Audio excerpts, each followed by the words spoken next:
Okay, so we're diving deep today into the retail world. And specifically all these recent moves by like Walmart and Target, Hmm. Kohl's, Home Depot, they're all canceling billions of dollars in orders. Wow. Yeah, billions with a B right before the holidays too, which seems kind of, Yeah, that's a little strange. yeah. And we've got reports from FreightWaves, Grocery News, Retail Wire, all seem to be saying Yeah. the same thing. Interesting. Yeah, that there are some pretty significant changes going on. Well, what's so interesting to me is how much this feels like the beginning of the pandemic. Oh, really? Remember, everyone was rushing to stock up. Yeah. Retailers were trying to get as much inventory as they possibly could. Yeah. They were afraid of empty shelves, supply chain problems, all that. Yeah. And it feels like they're kind of doing the same thing now, but for a totally different reason. So instead of rushing to stock up, they're rushing to not Yeah. stock up. Exactly. What is making them not want to have all this stuff?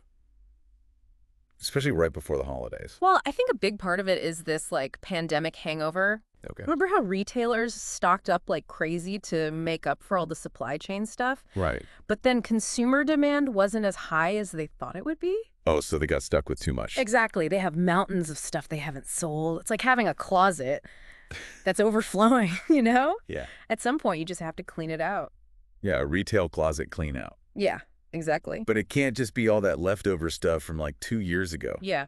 right? There has to be more to it than that. Oh, yeah, definitely. The economy is a huge factor. Okay. Everything costs more now, thanks to inflation. Right. But people's wages aren't going up at the same rate. So people are having to be a lot more careful about how they spend their money.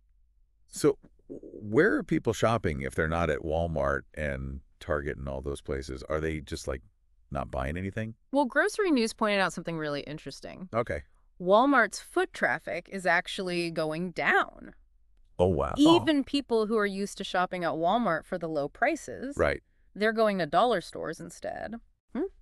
They're looking for the absolute cheapest prices. It just shows you that people really care about value more than anything else right now. I had no idea it was that bad. Yeah. So retailers are getting hit from both sides. They Yeah. have too much inventory, and their customers are being super careful with their money. Exactly. It makes sense that they're canceling orders. And this brings us to this term I keep hearing, dark winter. Dark winter. It basically means that things might get really tough economically. Okay. It doesn't necessarily mean a full-blown recession, but it could mean slower growth, less consumer spending, maybe even job losses. So retailers are getting ready for a possible storm. I see. But isn't there a risk in being too careful? Mm-hmm. What if people start spending more and the stores don't have enough stuff? That's the tough part. They have to find a balance. If they have empty shelves, when demand goes up, they'll lose out on sales. Right. But if they have too much stuff and demand stays low, they'll be stuck with it, which hurts their profits. So they're trying to find that sweet spot, which is really hard to do right now. It sounds like they're playing a high-stakes game of chess, trying to guess what's going to happen next. Yeah, it is kind of like that.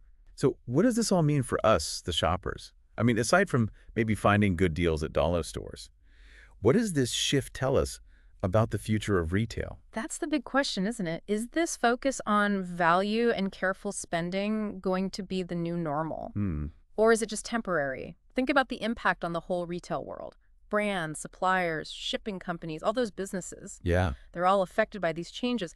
It's a really interesting example of how the economy can shape how people shop and ultimately how the whole retail world works.